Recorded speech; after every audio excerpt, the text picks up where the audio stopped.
So back to the last class. जब last class में हम लोगों ने क्वाड्रेटिक्स शुरू करा था तो मैंने आप लोगों को बताया था कि क्वाड्रेटिक्स के टॉपिक में टोटल हमारे 6 चीजें कवर करनी है। अगर हमें ये 6 चीजें आती हैं तो हमें पूरा क्वाड्रेटिक्स का टॉपिक आता है। वो 6 चीजें क्या थी बच्चों? Completing square method, sketching a quadratic curve, maximum and minimum values of the curve, nature of roots, rule of inequalities और डिसगाइज क्वाड्रेटिक्स। जिसमें से हमने अपनी पहली चीज कंप्लीटिंग स्क्वायर मेथड सीख लिया था। कंप्लीटिंग स्क्वायर मेथड में हमने क्या सीखा था कि क्वाड्रेटिक इक्वेशन जो a x square plus b x plus c के फॉर्म में होती है उसे हमें a x minus h whole square plus के फॉर्म में कन्वर्ट करना है with the help of completing square method. मैंने आप लोगों को कंप्लीटिंग स्क्वायर मेथड सिखाया था। ये क्वेश्चन मैंने करके दिया था, फिर ये क्वेश्चन मैंने करके दिया था, फिर ये क्वेश्चन मैंने करके दिया था, फिर एक मुश्किल सवाल कराया था मैंने आप लोगों को, और फिर एक सवाल ये वाला मुझे आप लोगों ने करके दिया था। ऐसा ही था बेटा, याद है ये चीज? उसके बाद हमने एक और चीज सीखी थी कि अगर कंप्लीटिंग स्क्वायर मेथड से सवाल नहीं करना तो उसको करने का एक और तरीका भी है। वो तरीका क्या है बेटा? Comparing the coefficients. हमने कंपेयरिंग द कोएफिशिएंट्स सीखा था जिसमें मैंने आप लोगों को ये एक सवाल कराया था और ये एक सवाल सॉल्व कराया था। ये थी हमारी लास्ट क्लास। आज की क्लास में जो हमारा मोटिव है वो ये है कि हमें क्वाड्रेटिक कर्व स्केच करना है। हमें क्वाड्रेटिक कर्व स्केच करना है। अब क्वाड्रेटिक कर्व स्केच करने से पहले मैंने आप लोग को लास्ट क्लास में एंड में एक सवाल पूछा था आप लोगों से कि भाई हमने इस फॉर्म को इस फॉर्म में क्यों कन्वर्ट किया है। हम a x square plus b x plus c को a x minus h whole square plus के फॉर्म में जो कन्वर्ट कर रहे हैं, कंप्लीटिंग स्क्वायर से करें या कंपेयरिंग से करें? ये कन्वर्ट जो हम कर रहे हैं इसका रीजन क्या है? इसका रीजन ये है बच्चों कि अगर हमें क्वाड्रेटिक कर्व स्केच करना है तो इस फॉर्म से स्केच नहीं हो सकता, हमें उसे इस फॉर्म में कन्वर्ट करना पड़ेगा। इस फॉर्म से मैं क्वाड्रेटिक कर्व को स्केच कर सकता हूं। ठीक है, तो क्वाड्रेटिक कर्व में सबसे पहले हमने क्या करा? हमने क्वाड्रेटिक इक्वेशन को इस फॉर्म में कन्वर्ट कर दिया और फिर 3 स्टेप में कर्व स्केच हो जाएगा। पहले मैं इन 3 स्टेप्स की बात कर लेता हूँ। पहला स्टेप क्या है? हम चेक करेंगे क्या ए ग्रेटर देन जीरो है या लेस देन जीरो है। अगर ए पॉजिटिव है मतलब मिनिमम कर्व बनेगा यानी कि हैप्पी फेज। अगर ए लेस देन जीरो यानी कि नेगेटिव है तो मैक्सिमम कर्व बनेगा यानी कि सैड फेज। स्टेप 2 होगा, हमें निकालने हैं टर्निंग पॉइंट्स। बच्चों टर्निंग पॉइंट्स क्या होंगे? एच और के। बच्चों क्योंकि यहाँ पर माइनस एच लिखा हुआ है, हमेशा एच कोऑर्डिनेट की साइन चेंज होगी। मतलब हमने जो पुरानी एग्जांपल्स करी थी, जैसे पहली एग्जांपल हमारी ये थी, अगर मैं आप लोगों से पूछूं कि भाई इसका टर्निंग पॉइंट क्या है,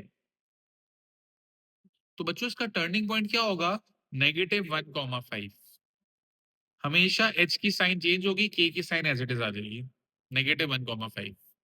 क्या कोई बच्चा मुझे इसका टर्निंग पॉइंट बता सकता है? इसका टर्निंग पॉइंट क्या होगा?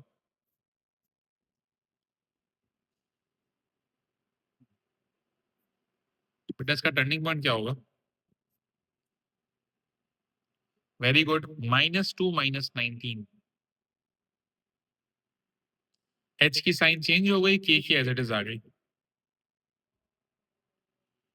इसका टर्निंग पॉइंट बताएं जरा मुझे।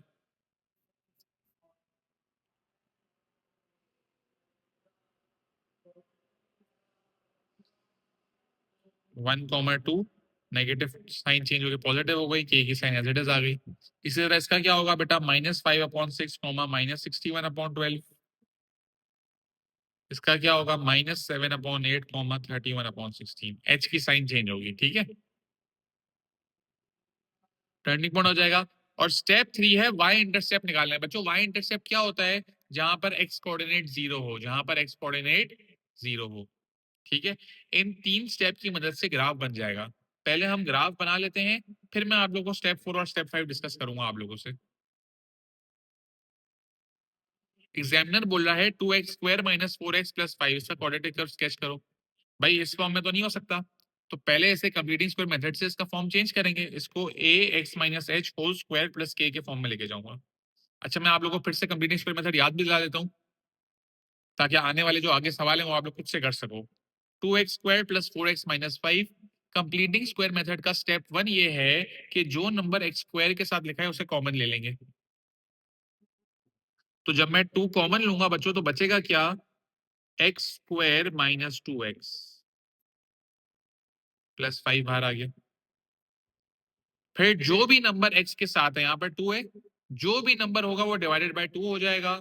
उसके आंसर का स्क्वायर एक बार प्लस करूंगा और एक बार माइनस करूंगा, मतलब 2 डिवाइडेड बाय 2 इज 1, तो मैं क्या लिखूंगा 2 bracket x square minus 2x plus 1 का स्क्वायर माइनस 1 का स्क्वायर और प्लस 5 बाहर आ गया। बेटा ये क्या बन जा रहा होगा, a square minus 2ab plus b square, तो इसको मैं लिख दूंगा a माइनस बी स्क्वायर यानी कि x माइनस 1 का स्क्वायर माइनस 1 का स्क्वायर 1 होगा ब्रैकेट क्लोज प्लस 5, 2 को मल्टीप्लाई करूंगा इस ब्रैकेट से, तो 2 ब्रैकेट x माइनस 1 का whole square, 2 into minus 1 is minus 2 plus 5, 2x minus 1 का होल स्क्वायर प्लस 3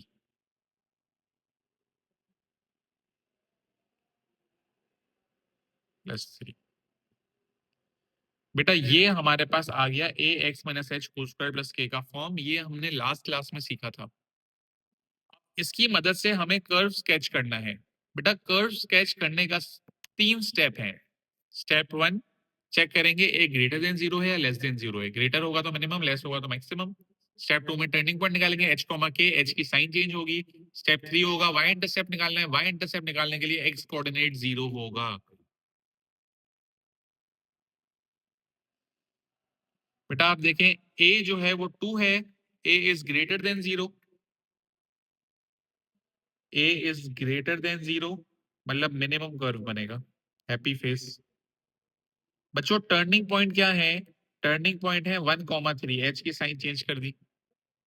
और फिर वाई इंटरसेप्ट निकालना है, वाई इंटरसेप्ट जो है वो कैसा आएगा, जब एक्स की जगह 0 होगा, जब एक्स की जगह मैं 0 रखूंगा बेटा तो 0 माइनस 1 इज -1, -1 का स्क्वायर इज 1, 2 1 आर 2, 2 प्लस 3 इज 5। अगर आप लोग चाहो तो ऊपर से भी वाई इंटरसेप्ट निकाल सकते हो, जब यहाँ 0 रखोगे तो ये 0 हो जाएगा, 5 बच जाएगा। अब बच्चों इंपॉर्टेंट चीज, टर्निंग पॉइंट क्या आया, टर्निंग पॉइंट आया 1,3, 1,3 का है भाई, 1,3 ये रहा, और y इंटरसेप्ट आ रहा है 5, मतलब जब x 0 है तो y 5 है। अब बच्चों हमारा जो कर्व है उसका जो टर्निंग पॉइंट है वो एग्जैक्टली बीच में होगा, मतलब अगर टर्निंग पॉइंट से एक लेफ्ट जा रहा हूं तो अगला पॉइंट टर्निंग पॉइंट से एक राइट पे होगा, मतलब अगर यहाँ पॉइंट 5 पे है, टर्निंग पॉइंट से एक लेफ्ट पे है, तो अगला पॉइंट एक राइट पे यहाँ होगा। तो यहाँ क्रॉस आया बेटा, ये आपका स्मूथ कर्व बन गया।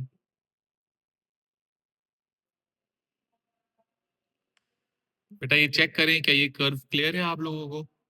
बेटा प्लीज सब चैट बॉक्स में रिप्लाई करिएगा, जो सब एक्टिव चाहिए पार्टिसिपेट करें बेटा।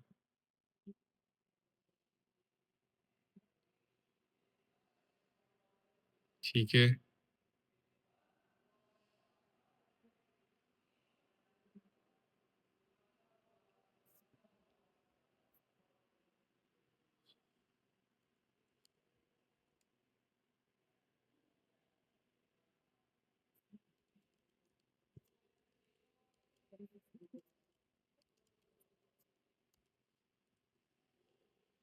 सर एक्स इंटरसेप्ट फाइंड नहीं करेंगे बेटा, एक्स इंटरसेप्ट फाइंड करने की कोई जरूरत नहीं है। उमर बेटा आपका जवाब नहीं आया अभी तक, मैं वेट कर रहा हूँ।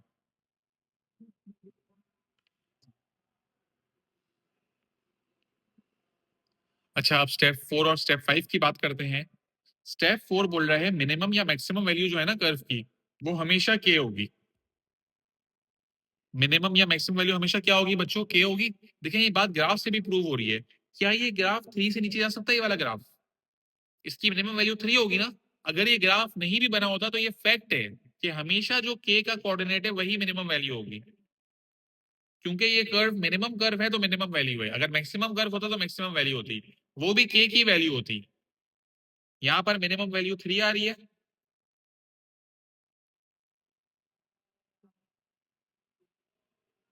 और बेटा उसकी कॉरेस्पॉन्डिंग वैल्यू हमेशा एच की होगी, एच का कोऑर्डिनेट होगा। देखिए इसका कॉरेस्पॉन्डिंग कोऑर्डिनेट क्या आ रहा है, 1 आ रहा है, कॉरेस्पॉन्डिंग वैल्यू हमेशा एच का कोऑर्डिनेट होगा। ग्राफ के बगैर भी आप लोग बता सकते हो। ऐसे बहुत सारे सवाल हैं पास पेपर में जिसमें एग्जामिनर ने ग्राफ नहीं बनवाया लेकिन ये पूछा हुआ है, मिनिमम या मैक्सिमम वैल्यू पूछिए के की होगी, उसकी कॉरेस्पॉन्डिंग वैल्यू हमेशा एच का एक्स कोऑर्डिनेट होगा ना, ये वाला। एक और एग्जाम्पल देखते हैं ताकि थोड़ा और क्लियर हो अच्छे से। बेटा अगला सवाल आप लोगों को करना है, वाला सवाल अच्छे से देखिएगा। 3x² + 6x है, ग्राफ बनाना है। सबसे पहला काम क्या होगा भाई, कंप्लीटिंग स्क्वायर मेथड। 3 कॉमन लेंगे, x² को खाली करना है, तो बचेगा x² + 2x। जो भी नंबर x के साथ है वो डिवाइडेड बाय 2 होगा, तो +1 का स्क्वायर -1 का स्क्वायर ब्रैकेट क्लोज, ये बन गया a² + 2ab + b², तो उसको a + b² लिख दूंगा। x + 1 का स्क्वायर -1 का स्क्वायर होता है 1, 3 से मल्टीप्लाई हो जाएगा, 3x + 1 का स्क्वायर -3। ठीक है, स्टेप वन ये है कि a ग्रेटर देन 0 है, a ग्रेटर देन 0 है, पॉजिटिव है, मतलब मिनिमम कर्व बनेगा। Happy face. टर्निंग पॉइंट, बच्चों टर्निंग पॉइंट क्या होंगे जरा मुझे चैट बॉक्स में बताएं आप लोग, इसके टर्निंग पॉइंट क्या है।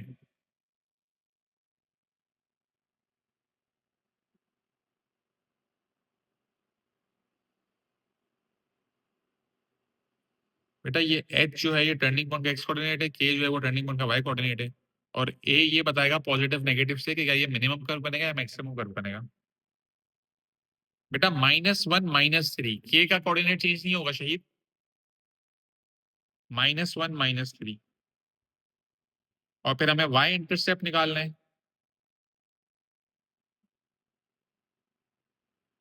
x की जगह 0 रख दें, 0 + 1 = 1, 1 का स्क्वायर 1, 1 × 3 = 3, 3 - 3 = 0। यहाँ भी x की जगह 0 रखते तो भी 0 ही आता, y इंटरसेप्ट 0 आ रहा है। टर्निंग पॉइंट है -1 -3,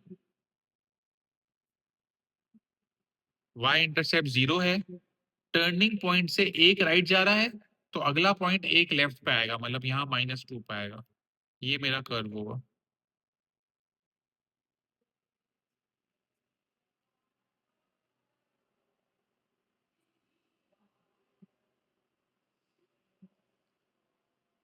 मिनिमम कर्व है बेटा ये, तो मिनिमम वैल्यू क्या होगी, -3। देख लें k का कोऑर्डिनेट भी -3 था, मिनिमम वैल्यू इज -3,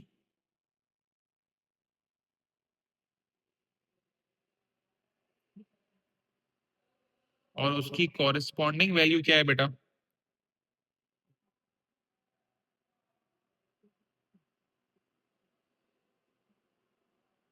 उसकी कॉरेस्पॉन्डिंग वैल्यू है -1। देख लें टर्निंग पॉइंट का x कोऑर्डिनेट भी -1 ही है। बच्चों ये क्लियर है क्या, मैं अब आप लोगों को एक सवाल दे सकता हूँ करने के लिए, जिसमें आप लोग कंप्लीटिंग स्क्वायर मेथड करो, फिर ग्राफ बनाओ, और फिर मिनिमम और मैक्सिमम वैल्यू और उसकी कॉरेस्पॉन्डिंग वैल्यू बताओ। क्या आप लोग तैयार हो सवाल के लिए।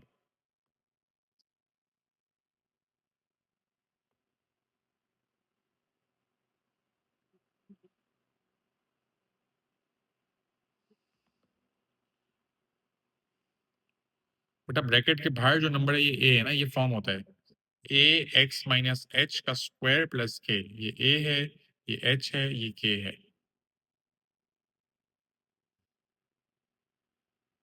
बेटा ये सवाल करें, मुझे सिर्फ इतना बता दें कि स्टेप 1 में जब आप लोग कॉमन लेना है तो आप लोग कॉमन क्या लोगे।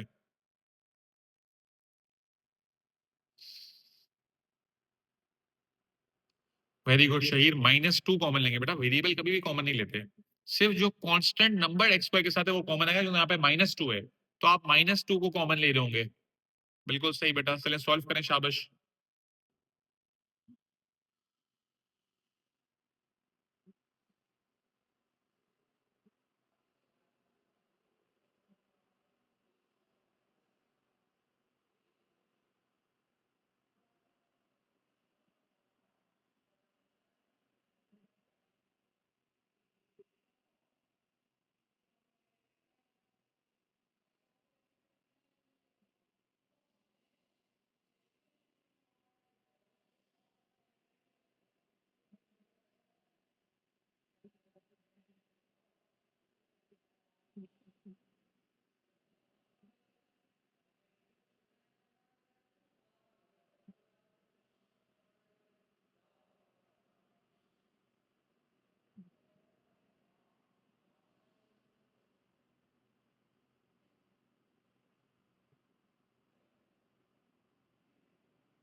बस सब सॉल्व करें ये सवाल, फिर मैं आप लोग को आंसर दिखाता हूँ सही क्या है।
वेरी गुड बेटा, 1 मिनट और दे रहा हूँ फिर मैं सॉल्व करूंगा।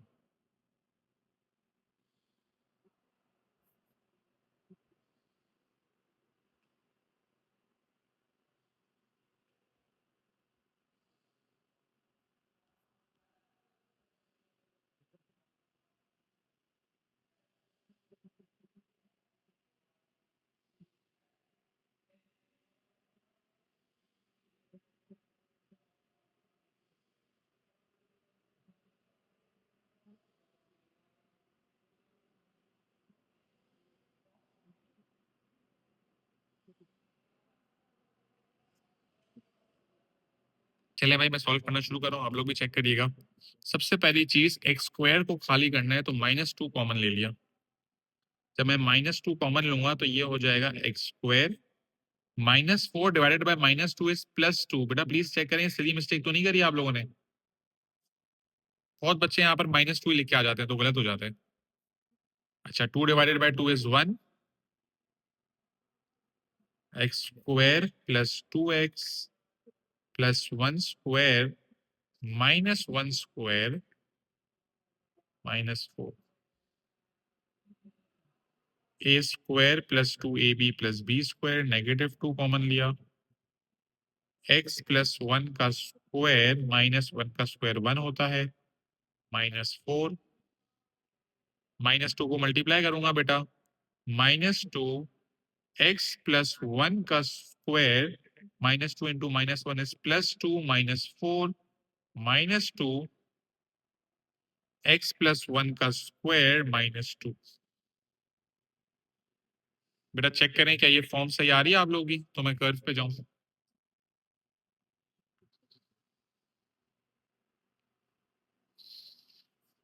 अच्छा भाई, स्टेप 1 बच्चों, a लेस देन 0 है, a is negative, a is less than 0, maximum curve बनेगा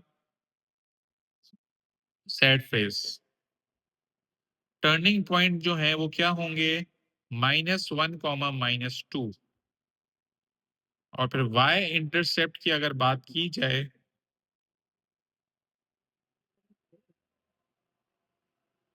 मतलब x की जगह 0 रखना है। जब यहाँ 0 रखूंगा तो -4 है, यहाँ भी 0 रख के चेक कर लें भाई, 0 + 1 इज 1, 1 का square 1, 1 into -2 is -2, -2 -2 is -4। Turning point आ गया -1 -2। y इंटरसेप्ट है -4, यहाँ से टर्निंग पॉइंट से एक राइट जा रहे हैं तो एक लेफ्ट पे दूसरा पॉइंट होगा इधर, ये आपका कर्व बन रहा होगा। अब बेटा क्योंकि मैक्सिमम कर्व है तो मैक्सिमम वैल्यू होगी k की, मैक्सिमम वैल्यू इज -2 और उसकी कॉरेस्पॉन्डिंग वैल्यू -1 होगी। बेटा कोई मसला, कोई कंफ्यूजन, कोई सवाल?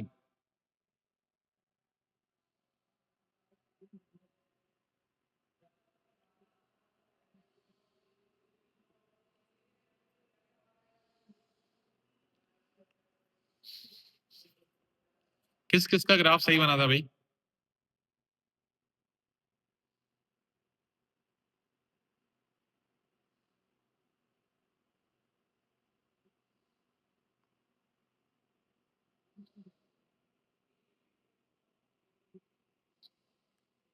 बेटा गलती समझ आ गई है? Very good Ryan.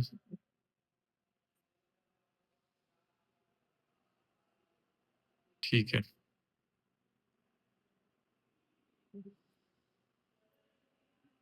चलें आगे बात करते हैं। बेटा अब हमें बात करनी है नेचर ऑफ रूट्स की। बच्चों रूट्स दो तरीके के होते हैं, real roots and not real roots.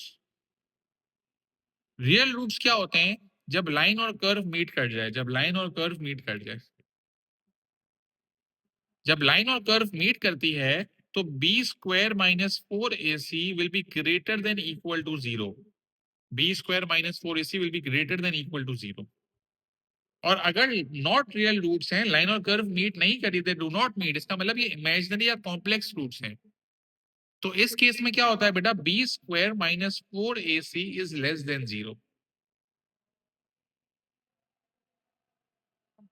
Real roots हैं, लाइन और कर्व मीट कर रही है, ग्रेटर देन इक्वल टू 0 होगा। नॉट रियल रूट्स हैं, लाइन और कर्व मीट नहीं कर रही, तो b² - 4ac लेस देन 0 होगा। अब अगर रियल रूट्स हैं तो रियल रूट्स भी दो तरीके के होते हैं, रियल एंड डिस्टिंक्ट या फिर रियल एंड इक्वल।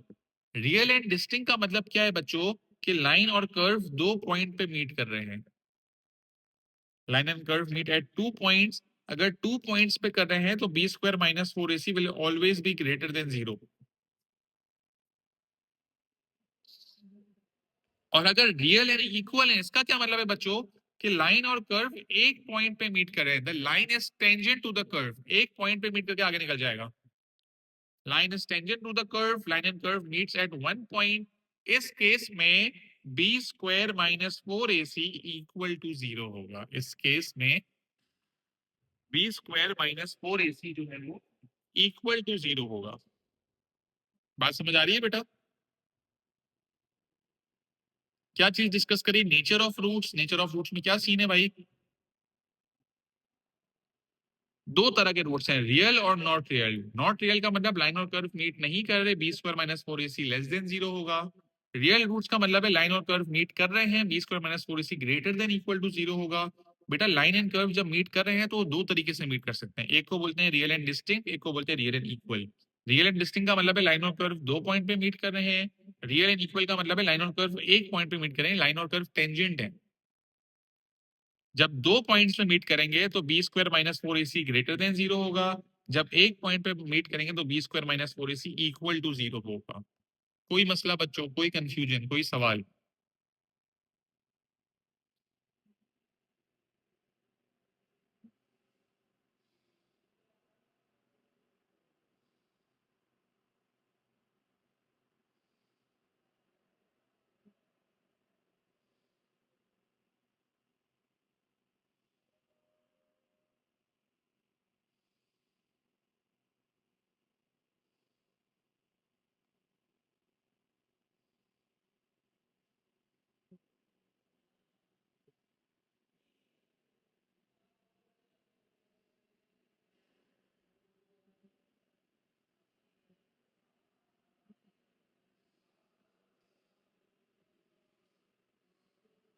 चलें भाई।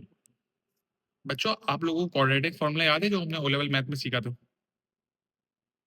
-b + -√b² - 4ac/2 है। तो अगर मैं क्वाड्रेटिक इक्वेशन को सॉल्व कर रहा हूँ इसके अंदर, और स्क्वायर रूट के अंदर बी स्क्वायर माइनस 4ac अगर नेगेटिव आता है, तो अगर स्क्वायर रूट ऑफ -5 आता है तो क्या वो सॉल्व हो सकता है? कैलकुलेटर में अगर स्क्वायर रूट के अंदर नेगेटिव नंबर आ रहा है तो यहाँ पर एरर आ जाएगा, मैथ एरर, मतलब हमारे आंसर्स नहीं आएंगे। तो जब भी B square minus 4ac negative होगा तो हमारे आंसर्स नहीं आएंगे, मतलब लाइन और कर्व मीट नहीं कर रही। अगर पॉजिटिव होगा, 4 आ रहा है यहाँ पे, बी स्क्वायर माइनस 4ac का आंसर, तो एक आंसर प्लस से आ जाएगा, एक आंसर माइनस से आ जाएगा, तो दो आंसर आएंगे, तो दो रूट्स। और अगर बी स्क्वायर माइनस 4ac 0 आ रहा है तो प्लस 0 करूंगा या माइनस 0 करूंगा, एक ही आंसर आएगा ना, मतलब लाइन और कर्व टेंजेंट है, एक ही आंसर आएगा। जब B square minus 4ac negative है कोई आंसर नहीं आएगा, पॉजिटिव पे दो आंसर हैं और जीरो पे एक आंसर है। आई होप ये क्लियर होगा बच्चों आप लोगों को।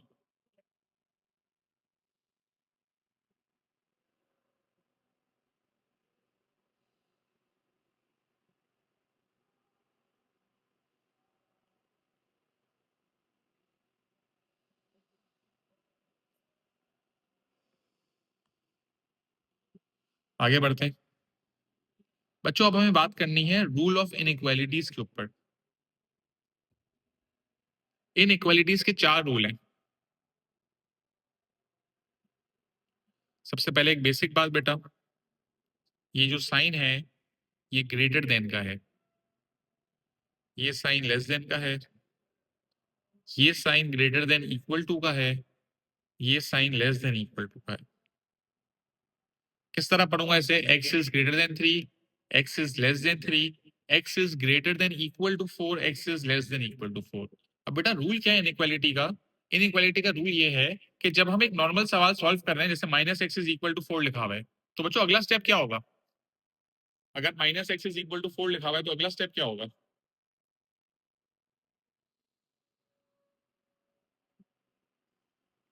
Minus x is equal to 4 लिखा हुआ है अगर, तो अगला अगला स्टेप क्या होगा बेटा? माइनस साइन को वहां ले जाऊंगा तो x इज इक्वल टू -4 हो जाएगा। ऐसा ही है ना? क्योंकि हम लोग वेरिएबल के साथ नेगेटिव साइन नहीं रखते, तो हम नेगेटिव साइन को दूसरी तरफ भेज देते हैं। तो बच्चों अगर आप इस केस में नेगेटिव साइन को दूसरी तरफ भेज रहे हो तो ये -x प्लस एक्स हो जाएगा और ये +4 -4 हो जाएगा। लेकिन इन इक्वालिटी का रूल क्या बोलता है कि अगर माइनस साइन दूसरी तरफ भेजी जा रही है तो इन इक्वालिटी फ्लिप हो जाएगी, इन इक्वालिटी फ्लिप हो जाएगी।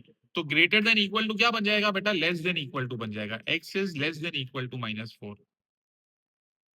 ये रूल नंबर 1 है इनइक्वालिटीज का। और रूल नंबर 2 क्या है बेटा? रूल नंबर 2 ये बोल रहा है, अगर एक नॉर्मल सवाल है minus x is equal to -3, तो आप लोग क्या बोलोगे? सर माइनस माइनस कैंसिल हो गया, एक्स इज इक्वल टू 3 आ गया।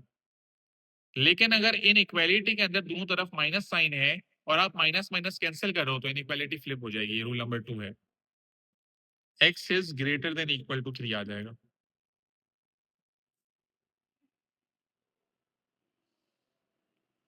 माइनस साइन को दूसरी तरफ लेके गए, इनइक्वालिटी फ्लिप हो गई, माइनस माइनस कैंसिल करा तो भी इनइक्वालिटी फ्लिप हो गई। कोई मसला बच्चों?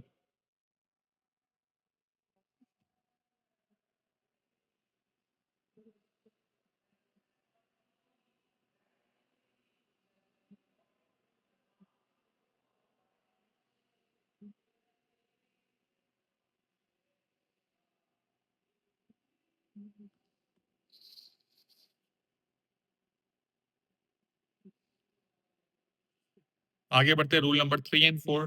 बेटा यहाँ पर लिखा हुआ है x² minus 10x plus 21 is less than equal to 0। बच्चों क्वाड्रेटिक इक्वेशन है, पहले क्वाड्रेटिक इक्वेशन को नॉर्मली सॉल्व करते हैं मिडिल टर्म ब्रेक करके। दो आंसर आने चाहिए, दो आंसर निकाल लेते हैं पहले। बच्चों मिडिल टर्म ब्रेकिंग कैसे होती थी? जो नंबर स्क्वायर के साथ है 1 है और जो कांस्टेंट है उसको मल्टीप्लाई करेंगे। 1 इंटू 21 इज 21, 21 के फैक्टर्स बनाए, 21 मल्टीप्लाई बाय 1 और 7 मल्टीप्लाई बाय 3। 10 किससे आएगा बेटा? 10 आएगा 7 और 3 से। क्योंकि मुझे -10 चाहिए तो मैं -7 -3 इस्तेमाल करूंगा, मतलब x² minus 7x minus 3x plus 21 is less than equal to 0। बच्चों पहले दो में से x कॉमन लिया, x -7 बचा, फिर -3 कॉमन लिया, x -7 बचा, is less than equal to 0। एक ब्रैकेट बाहर से बना x-3, एक कॉमन वाला आया x-7 is less than equal to 0। अच्छा, अब पहले अलग अलग इन दोनों को इक्वल टू 0 करके सॉल्व कर लें। x-3 is equal to 0, x-7 is equal to 0, तो x3 आ रहा है और x7 आ रहा है। बेटा ये मेरा फाइनल आंसर कब होता? जब यहां पर इक्वल टू लगा हुआ होता, तो मेरा आंसर आ जाता 3 और 7। ऐसा ही है। लेकिन बच्चों अब रूल नंबर 3 क्या है कि जब भी दो आंसर आ रहे होंगे और लेस देन होगा, जब भी दो आंसर आ रहे होंगे और लेस देन होगा, तो रेंज बनेगी। बच्चों क्या बनेगी? रेंज बनेगी। सर रेंज क्या होती है? बेटा रेंज का मतलब है कि वेरिएबल बीच में होगा, बड़ी वैल्यू आगे होगी और छोटी वैल्यू पीछे होगी। इसे बोलते हैं रेंज।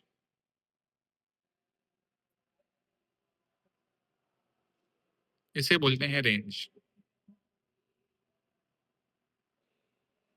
सर ये रेंज कैसे है, इसकी लॉजिक भी बता दें। बेटा लॉजिक भी बता देता हूं। अगर ये क्वाड्रेटिक कर्व है और इक्वल टू 0 अगर है होता, तो 3 और 7 आते ना आंसर। इसका मतलब क्या है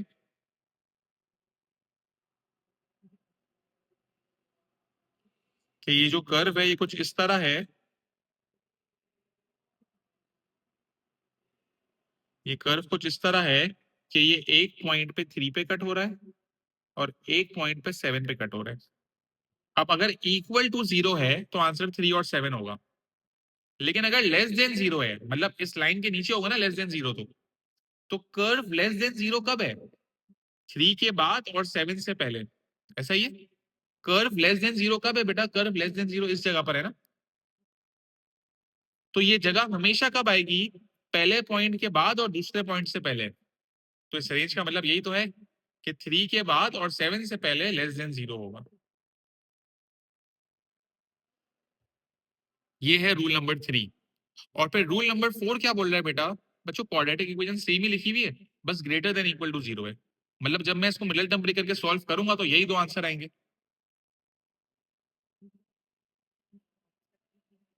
इसको पूरा कॉपी कर लेता हूँ यहाँ पे।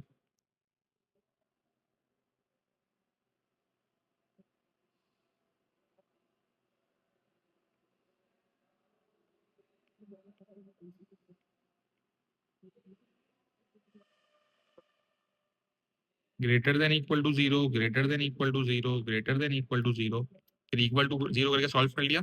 अब बच्चों रूल नंबर 4 क्या है कि अगर दो आंसर आ रहे हैं और ग्रेटर देन है, तो रूल ये है कि बड़ी वैल्यू के साथ ग्रेटर देन होगा और छोटी वैल्यू के साथ लेस देन होगा। रूल क्या है बच्चों? बड़ी वैल्यू के साथ ग्रेटर देन होगा और छोटी वैल्यू के साथ लेस देन होगा। सर ऐसा क्यों? इसकी भी लॉजिक बता दें भाई, इसकी भी लॉजिक देख लो।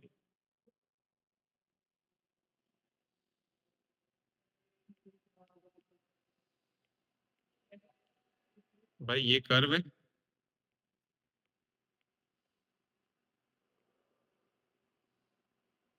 बेटा ग्रेटर देन 0 का मतलब क्या है? इस लाइन के ऊपर, इस लाइन के ऊपर 3 से पहले है और 7 के बाद है।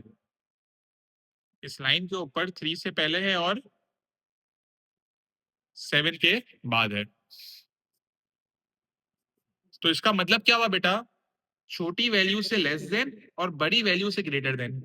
बड़ी वैल्यू के साथ ग्रेटर देन आएगा, छोटी वैल्यू के साथ लेस देन आएगा। नहीं बेटा सामिया, इसमें कोई रेंज नहीं बनेगी। अब आप रूल समझ लें बेटा। चार रूल क्या बोल रहे हैं? अगर माइनस साइन दूसरी तरफ जाएगी इनइक्वालिटी फ्लिप होगी। अगर दोनों तरफ माइनस है, माइनस माइनस कैंसिल होगा तो इनइक्वालिटी फ्लिप होगी। अगर दो आंसर आ रहे हैं और लेस देन है तो रेंज बनेगी। रेंज में क्या होता है बेटा? वेरिएबल बीच में, बड़ी वैल्यू आगे, छोटी वैल्यू पीछे। और अगर दो आंसर आ रहे हैं और ग्रेटर देन है, तो बड़ी वैल्यू के साथ ग्रेटर देन होगा और छोटी वैल्यू के साथ लेस देन होगा। आई होप ये क्लियर होगा बच्चों आपको। नेचर ऑफ रूट्स और रूल ऑफ इनइक्वालिटीज के पांच पेपर क्वेश्चंस, एग्जाम्पल क्वेश्चंस हम लोग पहले नेक्स्ट क्लास में सॉल्व करेंगे, जिसमें हमने जो कॉन्सेप्ट आज पढ़े हैं वो अप्लाई हो रहे होंगे। क्या ये क्लियर है सबको?